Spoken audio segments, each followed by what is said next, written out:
Hey everybody, Shane Presley here. Thanks for tuning in to another episode of Rock Paper Podcast. I have a couple exciting things I want to let you know about, including December 10th. We'll be back out at Naked Vine for my monthly singer-songwriter storytelling showcase featuring Jackson Stokes, Caroline Steinkamp, and Alexander Rui. This is a $10 cover for the show, 7 o'clock start. And if you haven't been out yet, this is an intimate listening experience. 3 writers sitting on stools, sharing stories behind their songs, and they're a whole lot of fun out there. So come on by. And if you haven't been to Naked Vine, you're missing out. A lot of great music, wine, whiskey, tequila, and local craft beers going on out there in Chesterfield, Missouri. Swing by and visit them this week for some great live music from Walter Greiner and Paul Niehaus on Thursday, December 5th. On Friday, December 6th, Kevin Buckley Trio. And Saturday, December 7th, the Dust Covers return. You can find all this and more at nakedvine.net.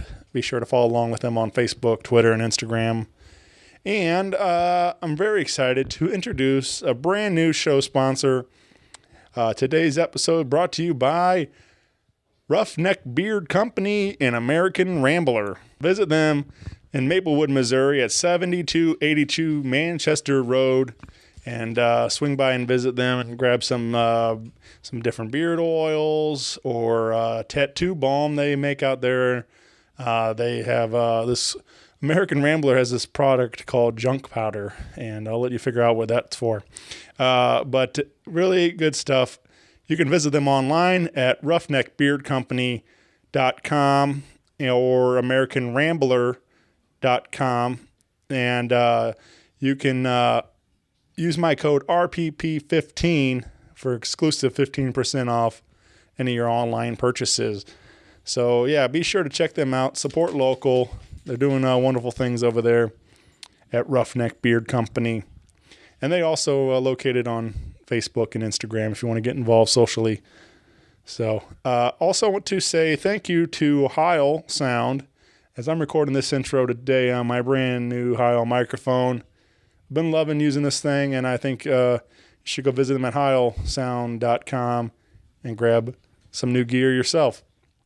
So, with all that out of the way, I want to say thank you to everybody that's listening, and I've been continuing to tell friends about the show. If you are interested in a hat or a shirt or just want to say hi or let me know what you think of the show, feel free to email me at rockpaperpodcast@gmail.com, and I would love to hear from you. All right, everybody, sit back, enjoy this episode. Have a great day. A podcast is kind of like it's like a radio show that's not on the radio. It's on the internet. Does that make sense? Uh-huh. Yeah. That's also like my mom. It makes it sound more confusing, doesn't it? It sounds like this.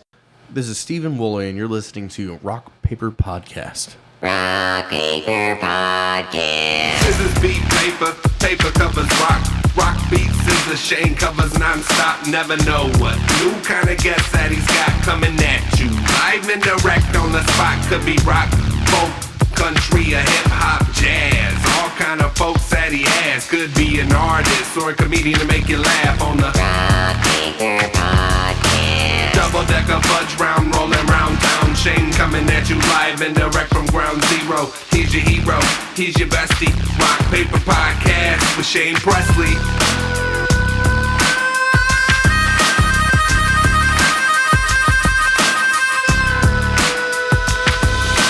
Rock Paper Podcast.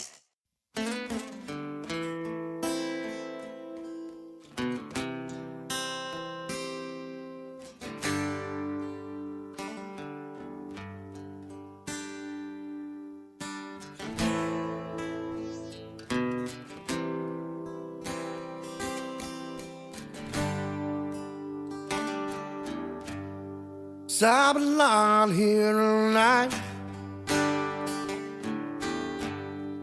where my heart and my head rolling through the feeling is all that I can stand. as I lay me down, cry myself to sleep. Lord, save me now. I've gotten in too deep.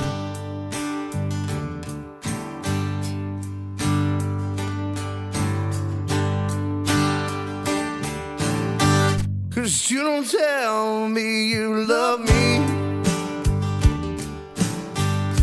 when I say I love you, babe. When I go to kiss you, darling, you might as well just turn away. And did you lay our love down and walk away from me? Lord, save me now from this misery.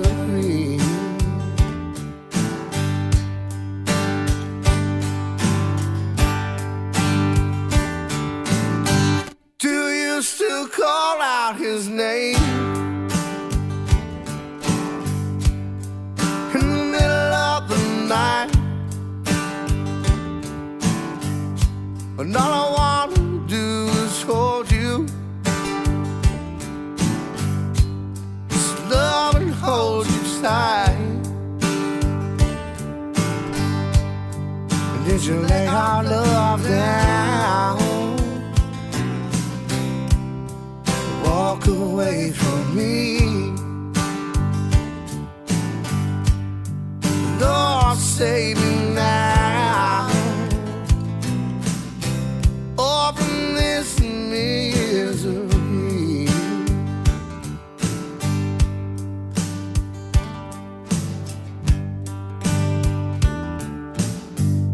'Cause I'm just lying here tonight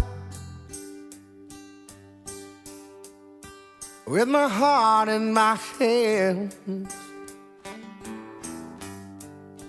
rolling through the feelings, and it's all that I can stand as I lay me down, cry myself to sleep. Lord, save me now. Oh, I've gotten in too deep.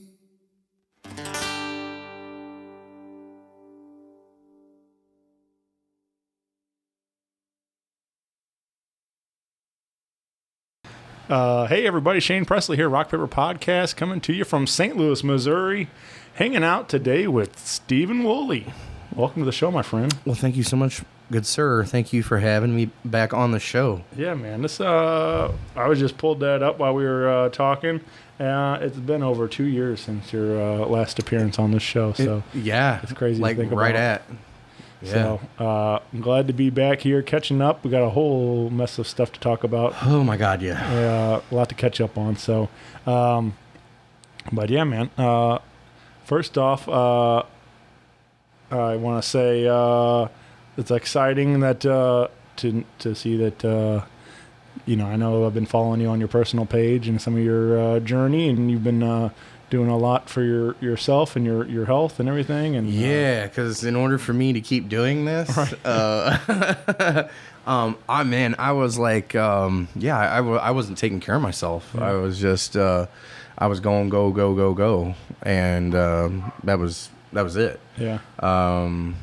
I was ignoring. My body was trying to tell me, hey, something's going on, and I was just like, I'll get to you later. Right. And finally, it was just like, yeah, this isn't gonna happen. And so, yeah, I had to go to the hospital, and even after that, I still wasn't. I mean, I was like 99%. You know what I mean?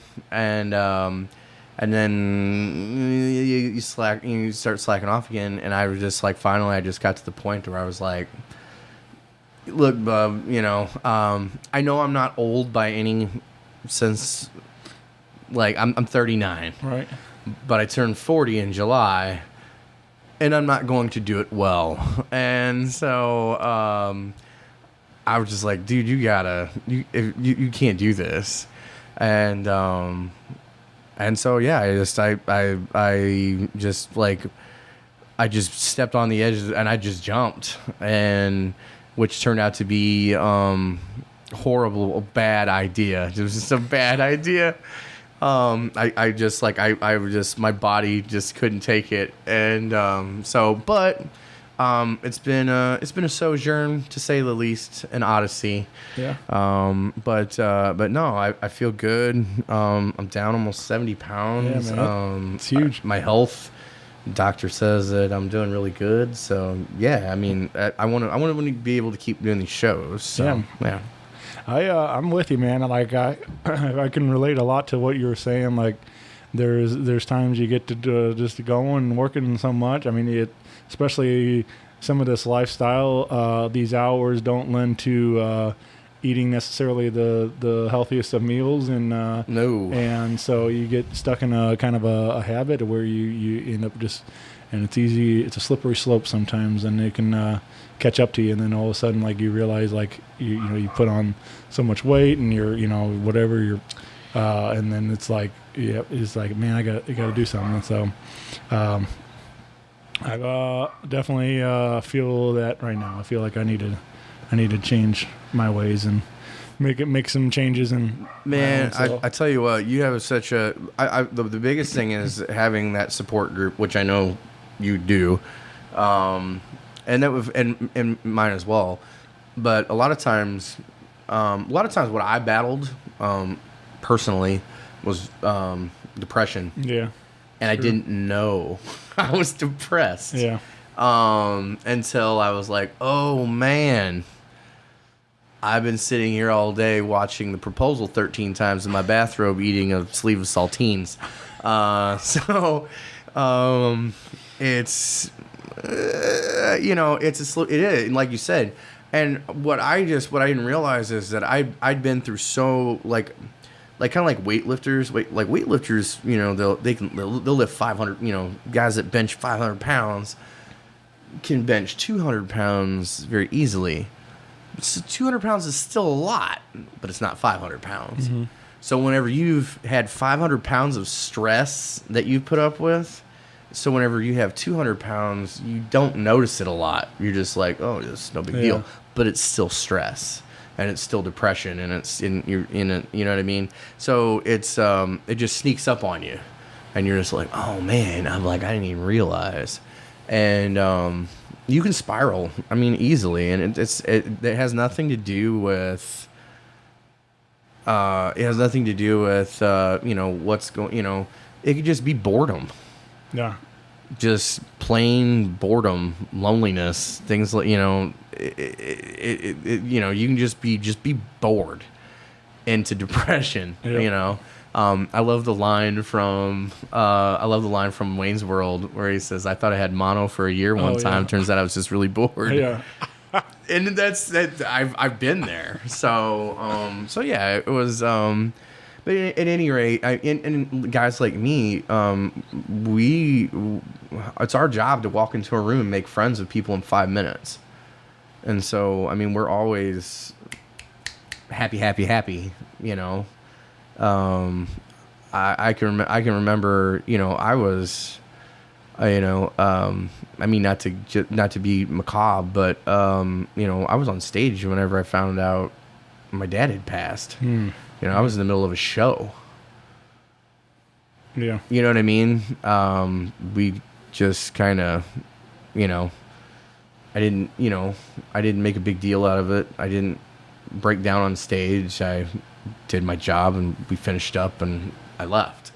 You know what I mean? Yeah. So a lot of times people don't know about what we go through. Right. It's our job. This is still... I know a lot of people are like, man, it's so, you're so lucky you get to do something you love. I'm like, well, yeah, but this is what I was born for.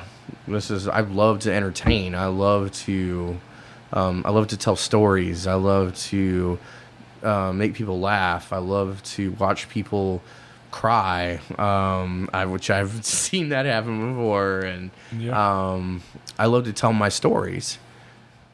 And it's cathartic for me. It's how I express myself. And and like I said, I'm an entertainer. And I'm an artist, and and I know as cliche as it sounds, sometimes the show must go on, and people don't realize that whenever we're up there, that's like Robin Williams. Now, not saying I'm comparing myself to Robin Williams at all, but a lot of those people like that, like we didn't, we never saw it coming. Yeah, they hide it. Sure.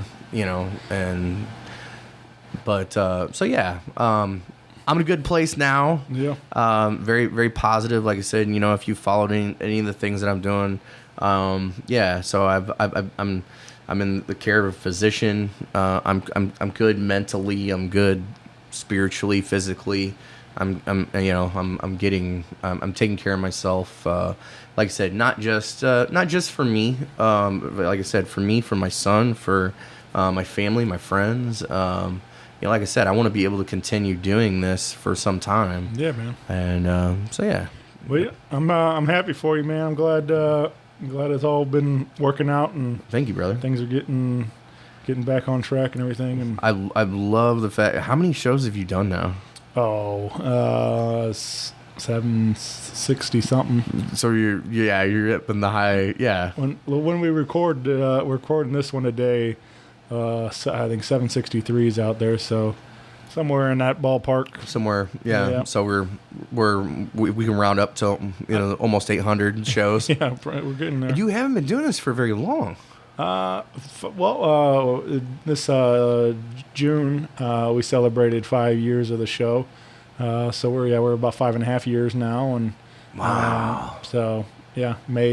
May is like May 2014 I started doing this with my buddy Chris. So that's right. Yeah, that's right. So Yeah. It's been a pretty good trek so far. I mean, the fact that sticking with it for this long already, like a lot of podcast, a couple episodes and fizzle, and so the fact that keeping it going this long is. Yeah, I mean, you can always count on I can always count on an episode from you. That's why sure. Oh yeah. Try to. Pardon me. But yeah, wow. A lot of times, they'll do like 10, and then you don't hear anything. Right. Yeah, people. And then 6 months later, you're like, we're back on another podcast. Man, you like consistently. By the way, if you guys don't know, you can go to you're on Spotify. You're on my Spotify. Yeah. You can go to his Spotify. After you go to my Spotify, and check out Rock Paper Podcast. I'm on how many? 3? I guess I'm on 3 of them. I think we made 4. I think we did do 4. Did we do 4? We did 3. I think. Well, you co-hosted one with I did with old Dave Chapman. Yes, sir. And then you and Dave. Gravy Davy. Yep, you and Dave did one together. We did. So yeah, I think you have 4 appearances. I did. There was 2. I did one initially. Yeah, two by yourself. 2 by myself. One co-hosting. One co-host. Yeah. And then we did one there at the tin roof there. Yeah, in the basement. Yeah, man. And so yeah. So wow, that's been a while. And I haven't been on in a while. So yeah, you said 2 years now. Yeah. Man. So time flies, man. Time flies when you're in crushing debt. No. So, but yeah, no. I guess. Let's get into some of the new exciting stuff. Okay. We got. So like I said, we got. Along with all that, like I said, you got some real exciting stuff coming up. We're working on a brand new record. Yes. And I'm super excited about this project. I've been working on it for a while. It's still in the working stages because I want it to be perfect. It's still in. We're still doing the planning and stuff. We're not even in the studio yet. Pick the studio. Some of the producers, obviously the engineers. I've nothing is tied down. There's no date. But we've got everything. We've got everything squared away. I've picked the best people in St. Louis to do this. Some of my good friends that are musicians, they're helping along with this as well. I had a lot of stuff down in the basement, so to speak, that I wanted to talk about before, but I didn't. And so I'm getting that out on this album, and I'm done with it. And then there's new stuff on the album. It's a little different, but it definitely is going to be. It's definitely my style. Mm-hmm. So I'm not worried about. I'm not really worried about genre, where it fits, what it does. Sure. It's just kind of like how it comes out is how it comes out. Some of it's very singer-songwriter. Some of it's more, I guess, would lean towards my some of my upbringings, the more the country roots.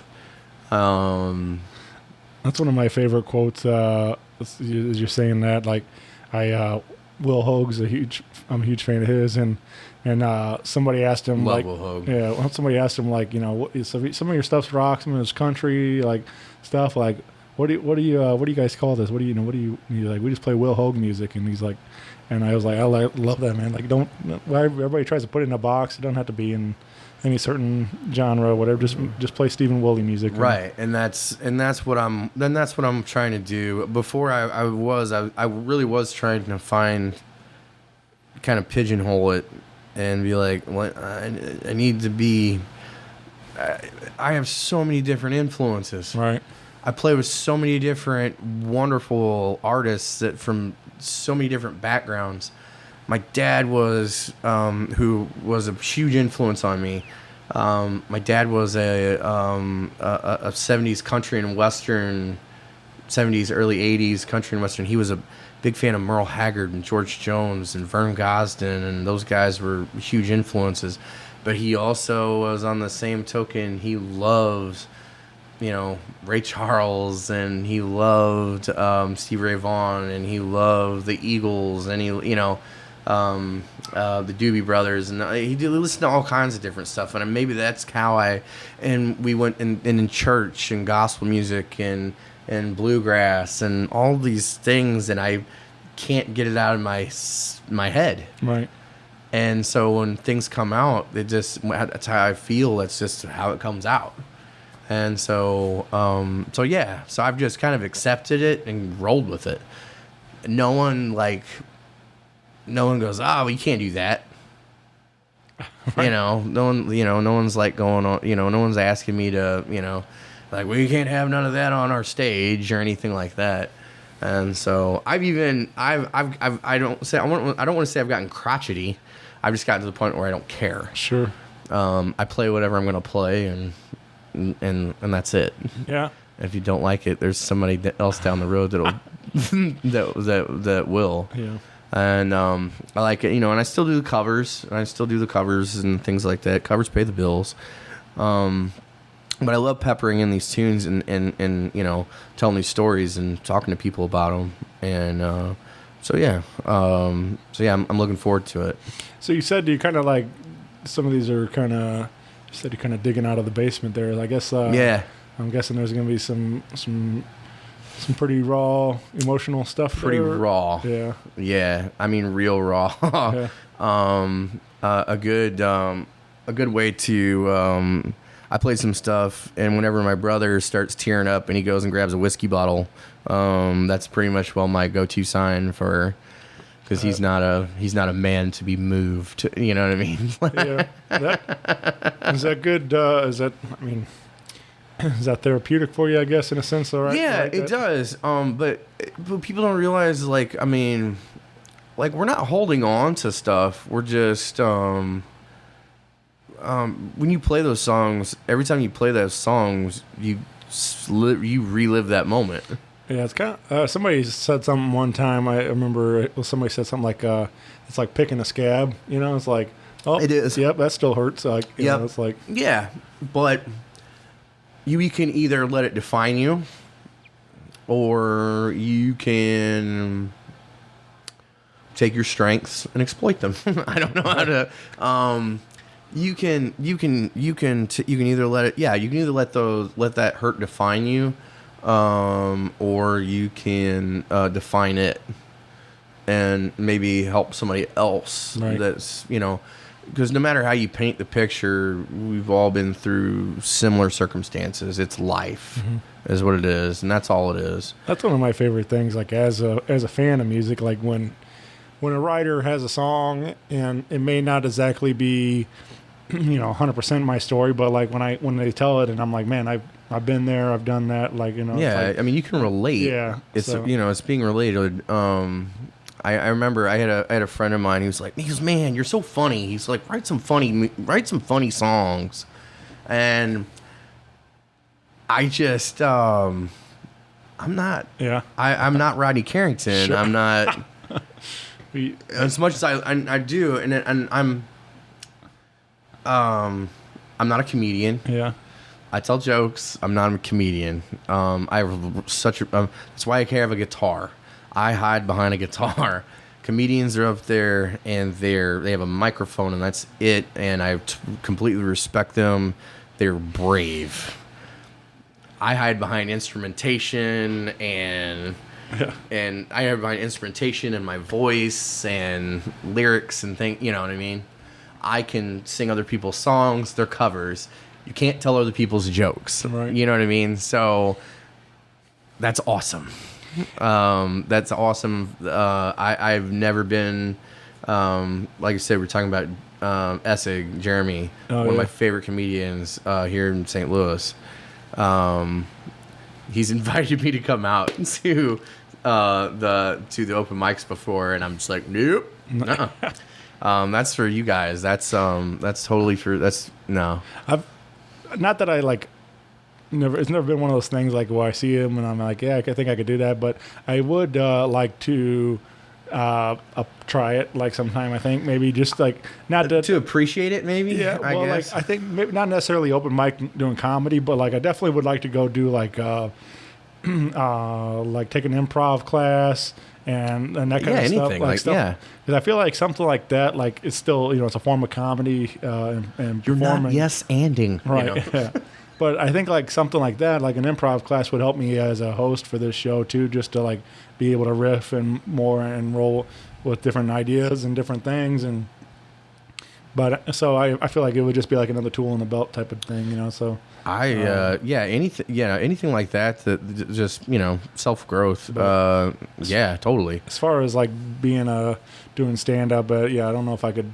Like you're saying, that's gotta be scary stuff. I don't know if that's for me. Yeah, like I said, I have the utmost respect for those guys. Yep. And I guess maybe I should give it a try because people say I look like Tom Segura so much. Oh, so yeah. I don't know. I literally I've been told this like on multiple occasions. Like Yeah. I had a girl. I just the other like a couple weeks ago at Nick's Pub. I had a girl. She's like, "Has anyone ever told you that you look like Tom Segura?" And I'm like, yes, I have. As a matter of fact, I had somebody ask me for his autograph, and they're like, I was at the I was at casino. I was playing a casino, and they're like, oh my gosh, can I get your autograph? Are you playing here? And I'm like, yeah, I'm like right over here. And they're like, why are you in why are you in the lounge? Why are you not? And I'm like, yeah, who do you think I am? I got a buddy, Marcus. He actually dresses the part too. Like he owns it, but he dresses like John Goodman and Big Lebowski a lot. Right on. Walter. And people all the time like I was with him at the bar one night, and people were like, anybody ever tell you look like John Goodman? And he's like, yeah. Like it's like it's just funny. Like even when he's not like doing it, he still gets it. So that's what's funny about it. Like that's funny. But it's funny that that he actually does it, so that's what made me laugh. I got mistaken for Jason Giampi one time. Oh yeah, Yeah. The guy was really drunk though, and I was a lot skinnier then too. Yeah. So yeah, I was more fit than I am now. But he was like, man, can I get your autograph? I was like down south somewhere, and I'm like, do you know who I am? He's like, man, you're Jason Giambi. Not even close. But yeah. So anyway, yeah, the new album is called Memories and Other Bad Habits. Okay. And so, like I said, there's gonna be some stuff. I wanna finish it.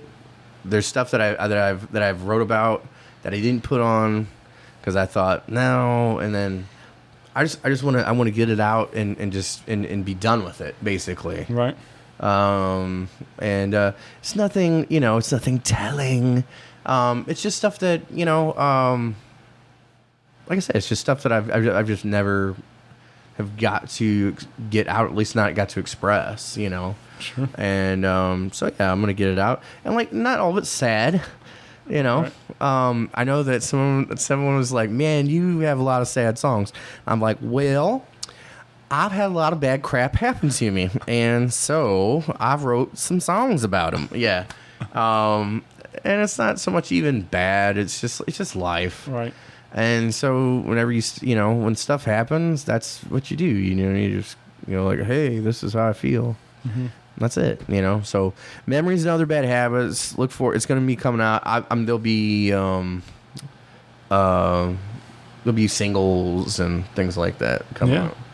You want to give him a little sneak peek or something? Yeah, I'll give him like I said, I don't want to give too much away because what do we got?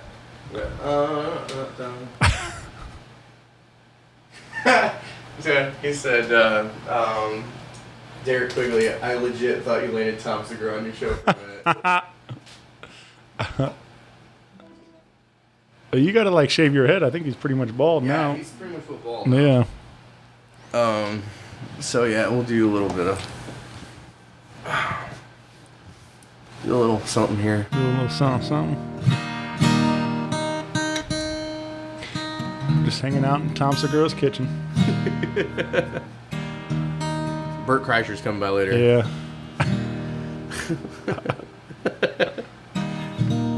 All right, here we go.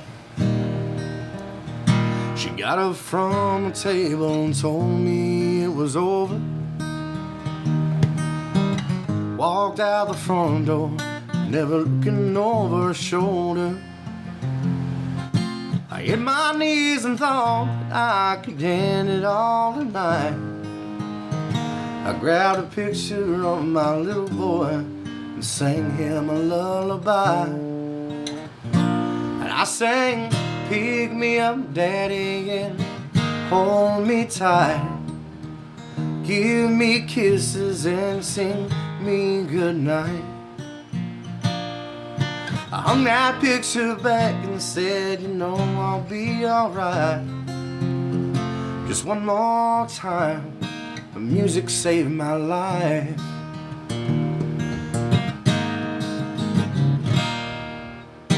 That's yeah. There we go. Yeah. Sounds so good. yeah, like I said, I got some of it's, little. It's heartstringy, it's tugging, but some of it's like I said, I'm like I said, it's in the works. It's in the works. Like I said, I don't want to give too much away right at the moment, but I promise everyone, I'm going to be. This is the hardest I've ever been on myself for something because I'm a very laid back person. You know me pretty well. If you ask any of my bandmates, they love me because I'm I'm the most laid back individual ever. We don't ever have practices. We don't have. We my guys are awesome. Everyone that I've ever played with is awesome. We wing it. We do our thing. Right. And I trust and respect my guys to do what they do, to put their own spin on things. And that's kind of how we get the sound that we get anyway. Yeah. So why mess with the formula, But no, this is something that that we're all going to work very hard on. So I'm looking forward to it. I reached out to Jason McIntyre at Sawhorse Studios. I believe he's the right guy for this. Jason's a bad dude. He's awesome. Yep. People go to Nashville.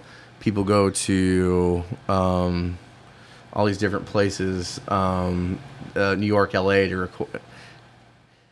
Jason McIntyre he's world class right here. Oh, right, here in St. Louis. Yep. So, matter of fact, he's working on Hound's new album right now. Yeah. So, well, he's got all sorts of. Besides all of my favorites here locally, but he's had a lot of people come through and record in his own studio there, and I'm like, well, if it's good enough for them, like it's. Ewing and the guys, they've done stuff there. I believe they did the blues, for the blues there. So I maybe recorded some of their album there as well.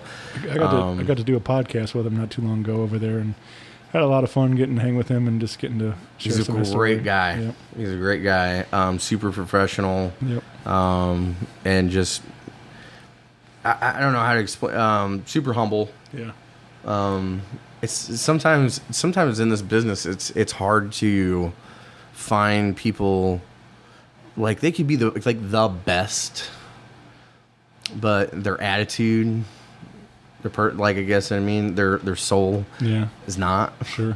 And so I've been very fortunate enough to run into those people that are fantastic musicians, but they're also the most beautiful people inside and out. Mm-hmm. Just wonderful people. I ran into some that are pieces of garbage too, but still. But the people that I surround myself with, they're fantastic, wonderful people, and they're, like I said, they're my family. So Well, we'll keep an eye out for this new record coming soon. It'll be on vinyl. We're doing vinyl. Oh, nice. We're gonna do vinyl. We're gonna do tapes and 8 tracks and.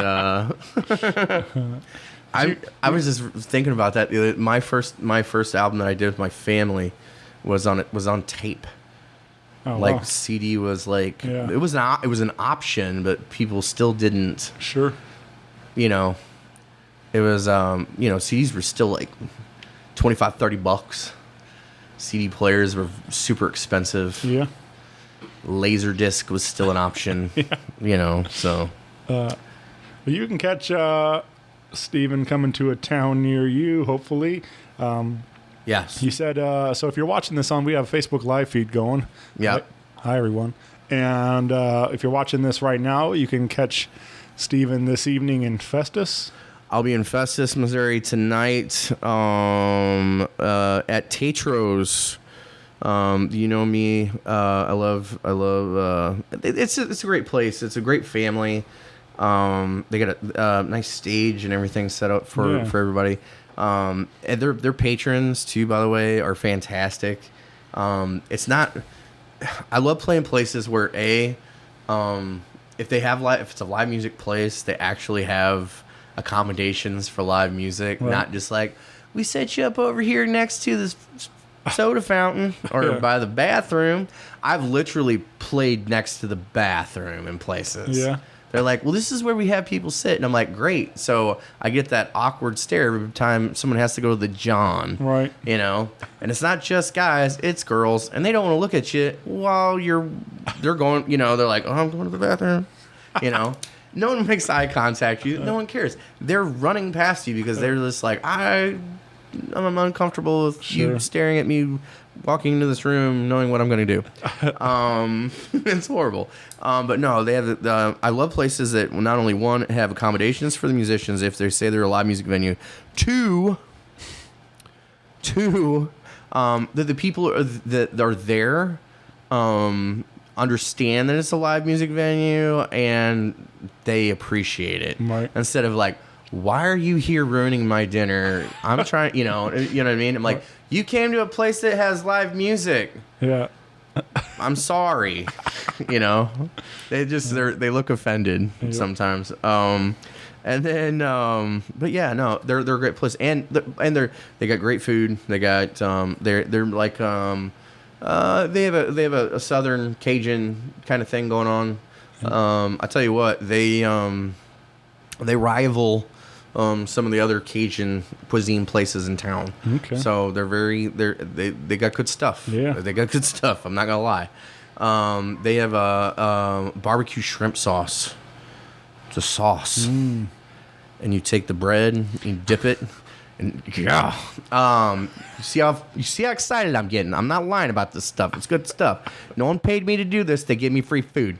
So, but it's good stuff. Their gumbo the roux is fantastic for a guy I've traveled, a foodie guy, a big guy.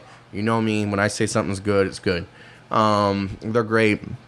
Friday night, I'm going to be back at the Great Grizzly Bear. Great Grizzly Bear has new ownership, by the way. For those of you who haven't been back to the Great Grizzly Bear for some time, they're under new ownership. They're trying to bring back the element. The Great Grizzly Bear, I was on my first date with my ex-wife.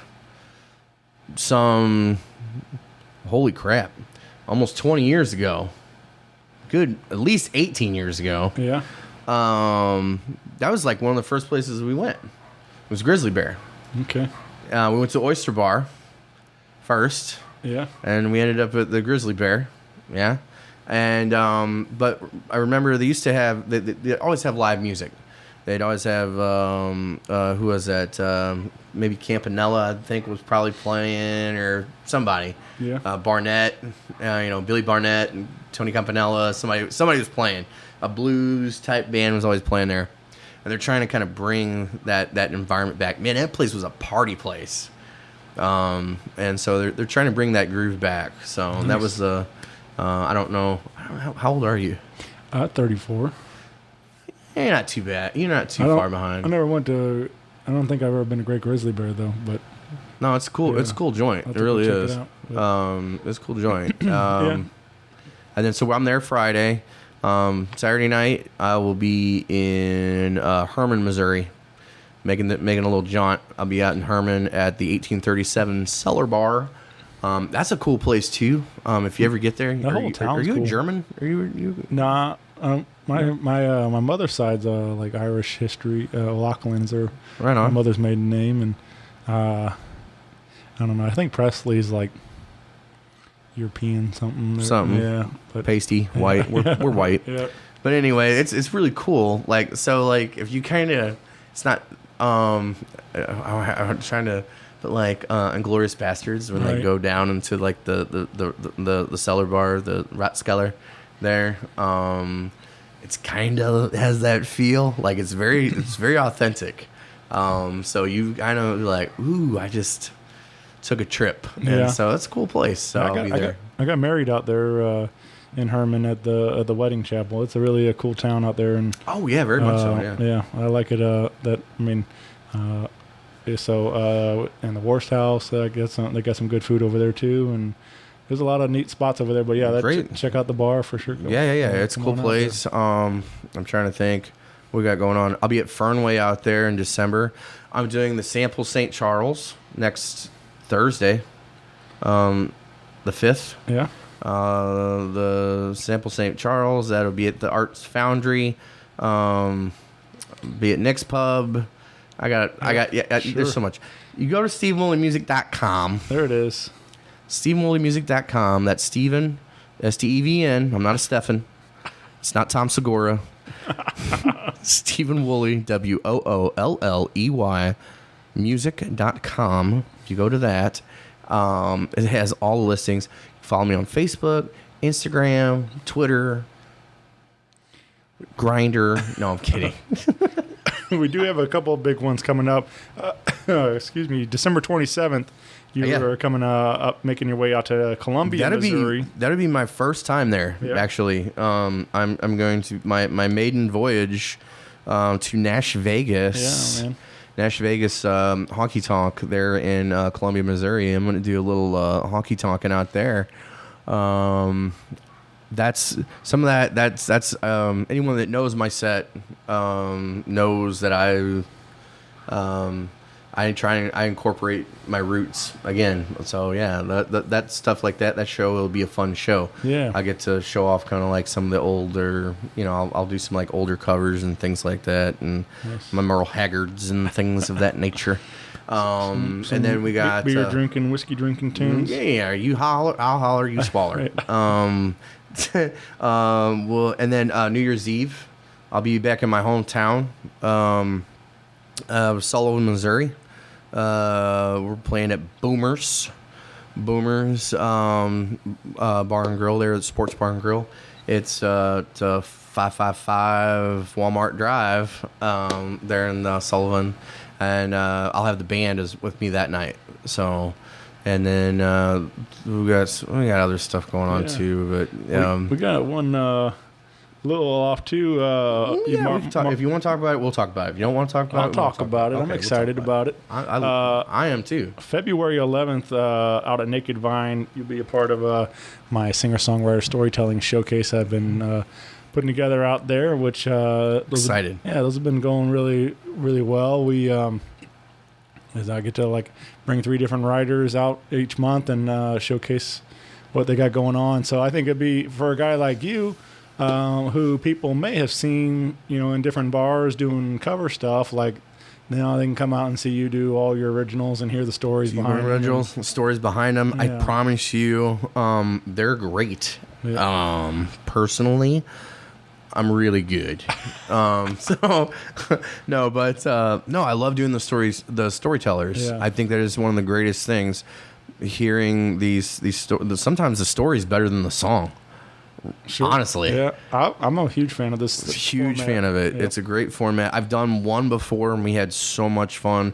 We had but there was 9 of us on a stage. It was crazy. It was nuts.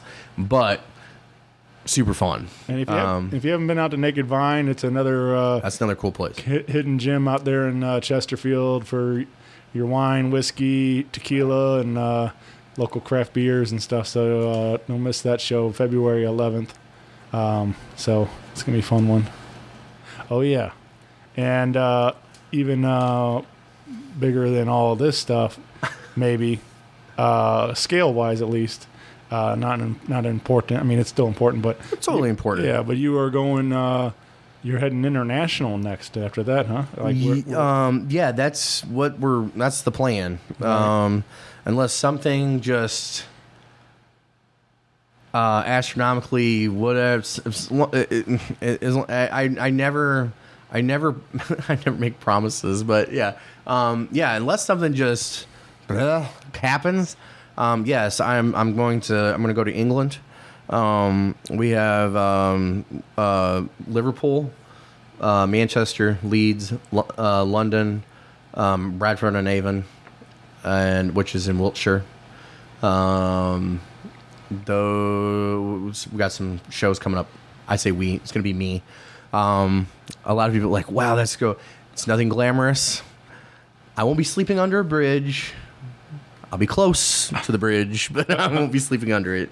I think that's amazing, though, man. Like just that you and your guitar, and getting out there and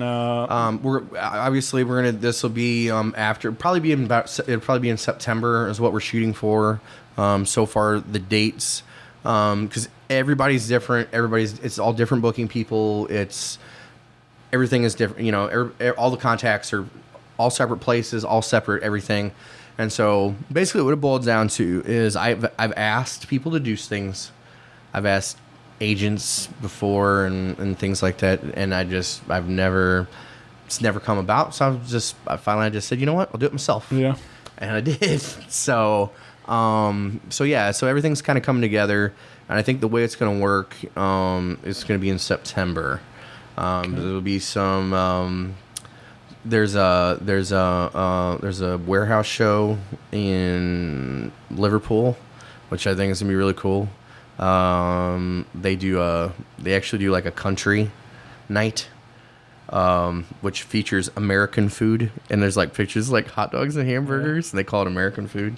And but they get together and they do like a country night, and so there's that, and there's some clubs and pubs and things along the way, and there's also the possibility, just throwing it out there, it also is a possibility that we might add shows in Dublin, Ireland, and in Paris, France. Nice. So Yeah, man. so, but as the way everything's working right now, we're just but the possibilities are there. Have you done any of that? Like, I mean, not like even just as a vacation or anything. Like, have you done anything traveling like that? You know what? I did. I went to the Bahamas. Yeah. They have a Senior Frogs in Nassau, and I was just like, you know what? And yeah. So I was like, I was like, I'll use $20. You let me use that guitar. But yeah. But nothing on this scale. No. Yeah. I just think that being, especially like as a giant fan of the Beatles and that stuff, like just to like get to go to like Liverpool or do any of that. They're kind of, like, really, yeah, oh yeah, Right. yeah. And my family is from there. Right. Woolley is, matter of fact, in Bradford and Avon, Woolley is like everything's like the Woolley Grange. There's like Woolley Terrace, Woolley this, Woolley that. So you're going home. So yeah, hopefully that it gives me some sort of notoriety. Yeah. As much as I can use. So there's that, and so yeah, between that and the album and the shows, and 2020 is already booking up. It's crazy how much is booking up, and then like I said with the new me, so I'm hoping by next year I'll be not as Tom Segura-ish. Well, even Tom's sitting down too, man. Yeah. I've seen, but Yeah. I think he's tall. I think he's probably pretty tall. Yeah, probably. I'm like 5'11"-ish. Yeah, I'd say he's probably 6'2", 6'3", something. Yeah, like he's a big guy. that. And Bert lost a lot of weight too. He's slimmed down quite a bit. Slim too. down. I love those guys. Yeah. I would love to just. I could never hang with them, because I could never hang with them. Like literally, like I couldn't do anything that they did. I maybe like Sober October. That would be we could hang during Sober Right. October, but I never met Tom yet, but I met Bert backstage at the pageant and Right on. got to picture with him and stuff, and that was cool. Like to hang with him for a second just to say hey, but they moved the line pretty quick. But my other thing for 2020 is to successfully is to try and woo Anna Kendrick. So that's my other it's my other goal. And so funnily enough, so if you know anybody, yeah. Which, and I even tried calling in a favor. So over the summer, Adam Devine showed up to one of my shows. Yeah, man.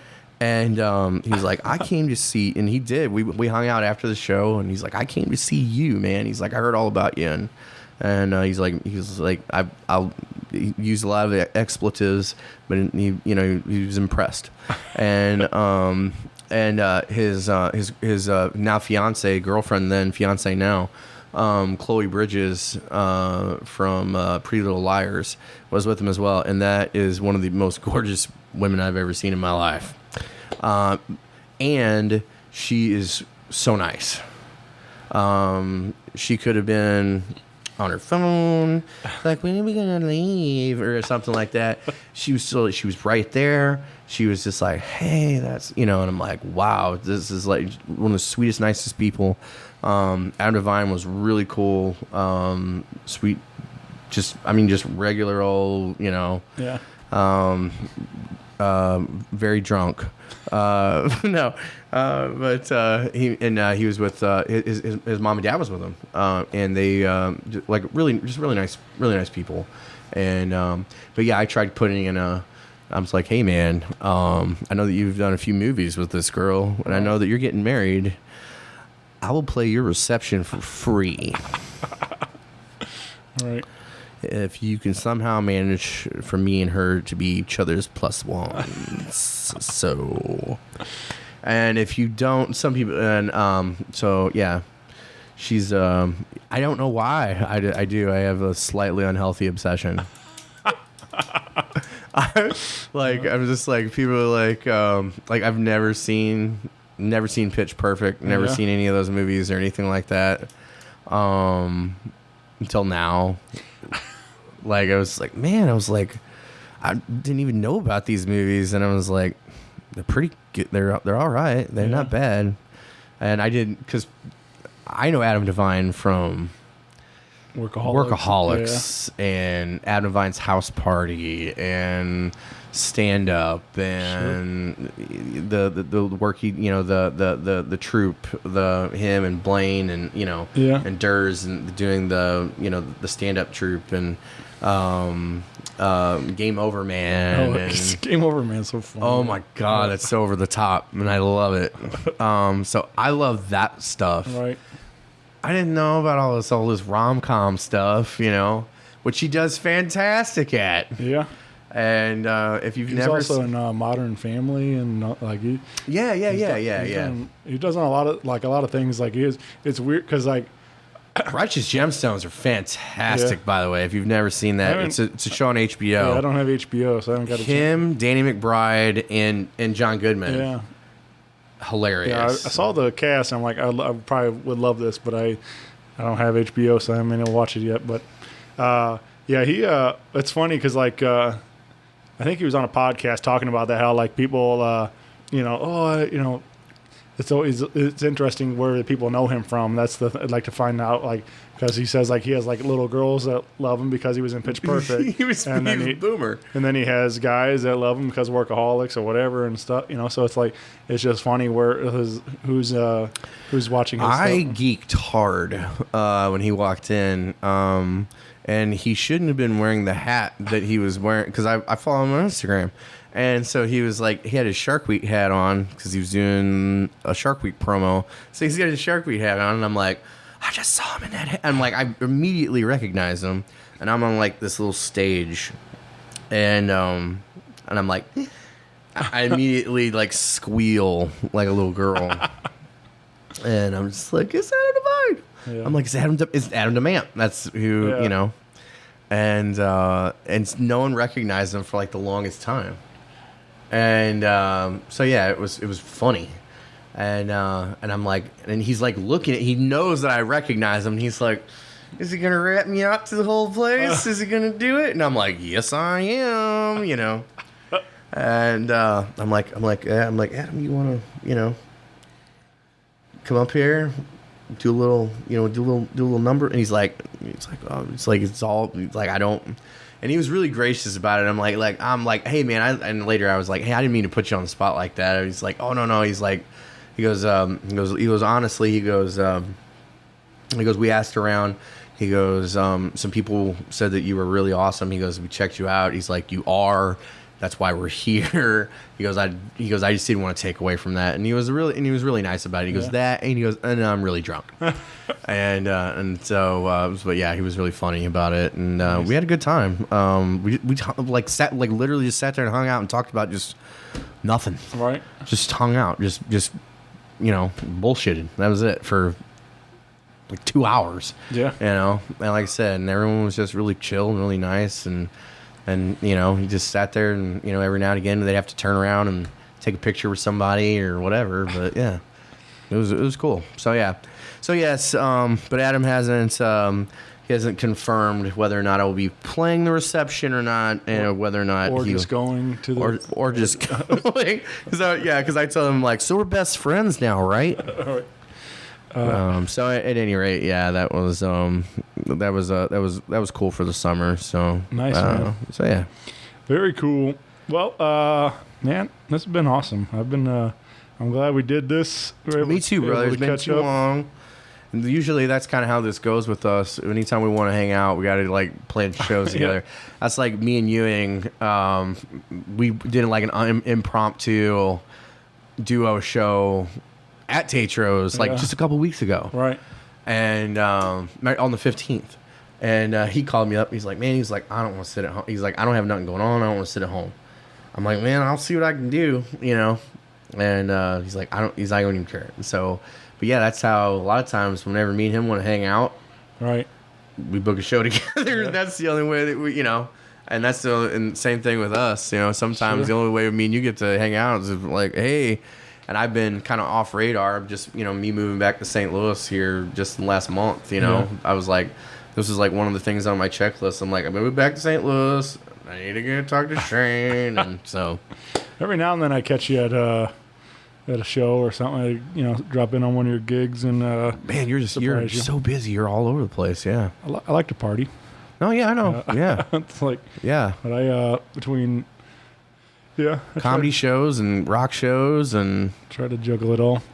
Yeah, man. And then and the podcasts and work and wife and I don't know how you do it. So well, I just cut out sleeping, you know, and that's you know, opens up. You do the try to look Kramer did the Da Vinci you sleep 20 minutes every 4 hours or whatever. Yeah. Man, I appreciate you coming out here. Guys, if you want to check out where I'll be, all kinds of new stuff, you go to StevenWooleyMusic.com. If you're watching this on my fan page, you can like my fan page. Go to Rock Paper Podcast fan page, fan them. Go to Spotify to listen to this in its entirety later, because I have no idea what that's going to even sound like right at the moment. It could be just like it could be that. It could be the teacher from Charlie Brown. I don't know. So at any rate, thank you guys. Anybody that watched, anybody that commented, questions. Oh, we did have favorite snack cake. Oh, you want to answer Ryan's question? Ryan, my favorite snack cake is I don't have one. Sugar will kill me. So I don't have a snack cake. Snack cakes are my kryptonite. But I will say when I was a kid, it was Ho-Ho's. Oh, nice, yeah. Or was it Ho-Ho's? Ding Dongs. Ding Dongs. Yeah. All good. Susie Q's will get in there sometimes too. But yeah, any of the Hostess family snack cakes. I don't know how they ever went bankrupt, but yeah. You would, yes. I don't know who revived it, or because Twinkies disappeared for a while, and the America went nuts. Yep. I don't know how we let that happen. How dare we? Where's the Hostess bailout? Yeah. You bailed out the auto industry. What about snack cakes? Yeah. They should be on the agenda. I love that. Do you? Oh, I never got. I wanted to ask you this. So with all the stuff that happens, because it's littered and everything like that, do you ever get political at all on this show? Yeah. I mean, it's happened, but I don't have any interest in it, so I don't talk about it. Well, I don't either. That's what I'm not going to. But I always wondered that. I mean, you know, because I have musician friends. I have musician friends that are very outspoken. Sure. And I mean, sometimes it's on their, it's on their agenda. Yeah. So. Yeah, I mean, it depends. I've had guests on here that. Do you veer? I mean, do you like? What do you do? I'll talk about whatever, but it's just like, politics don't really have. I don't have anything. I don't know enough about it to talk about it. So you're just like meh. Yeah, and just like, I mean, do you try and? Do you try and deflate the issue, or do you just kind of just like let them ride with it? Yeah, I don't know. Here's your soapbox. All right, yeah. Is that kind of how? Pretty much. Okay. I mean, if people want to talk about it, go ahead, do whatever you want to do. I don't care. It's your show, right. I'm just, but yeah, I don't have, not for me. So. Have you ever gotten? And this is some of my questions. I'm sorry. Sure. Questions for you. Now we're on the Steven Woolley podcast. All right. Well, no, I'm like, have you? You know what? I'm not gonna lie. I have thought about doing a podcast. Do it, man. Have you ever gotten hate mail? No hate mail. No, well, not that he ever would, because this is like one of the nicest guys ever. I have. Yeah? I've gotten literal hate mail before. Like literal, like, you suck. Yeah? Like, yeah. Just like Facebook messages or something? Yes. Or what, yeah? Yeah. Like, just out and out, I hate you, you suck. I don't know how.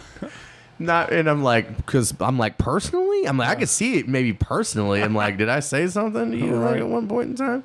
Because, like, you know, there's people, I don't get along with everybody at my show.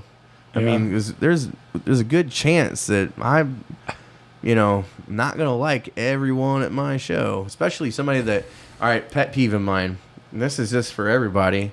If you're ever at one of my shows, and we'll just say we're at some fancy place that doesn't have a stage and has me over in a corner somewhere, and there's just nothing separating me, you, and everybody else, please don't just walk up and stand next to me while I'm playing. Right. I don't want you there. That's my space. I'm singing, especially if I'm singing. I can't answer your question and try and think of lyrics and sing at the same time and answer your question that you're trying to ask me in my ear while I'm trying to listen. You know, it's just horrible. Right. And if I leave the vicinity for more than 2 seconds, that is not an invitation for you to get up and use my microphone for your own. It's not karaoke. Yep. That is like my biggest pet peeve in the world. Yeah. And it's not because that I have like an issue. I know I won't hurt anything. I know you won't. I know you're not going to hurt anything. But I've been up here singing and talking and spitting on this microphone. And whenever you put your lips to it too, we might as well have made out. And it's gross. It's not just your benefit. It's mine. So like if you start singing into it and you're singing and your lips are on it and you're spitting and then I touch it, it's gross. Right. It's fucking gross. And so don't touch my microphone. I will punch you. I will go from singing John Mayer tunes to knifing you. I will shank you. I don't know. I'm not kidding. It's so rude. Right. And people just think that just like, oh, dance, monkey, dance. And then we can do whatever we want. And so play this for me, monkey. Play it. And then, oh, let me use your microphone, monkey. You know. No, that's not how it goes. So. Right. I don't know how I got off track. I told you I would. Yep. Told you I would. Anyway, we got to end guarantee. this thing. I appreciate you so much coming down here and doing this, brother. Yep. Glad to be here. Glad to Rock catch Paper up. Podcast. That's it. That's the name of the show. That's the name of the show, Rock Paper Podcast. This is Shane Presley. My name's Steven Woolley. Thank you guys so much that have tuned in on this and tuned in on this.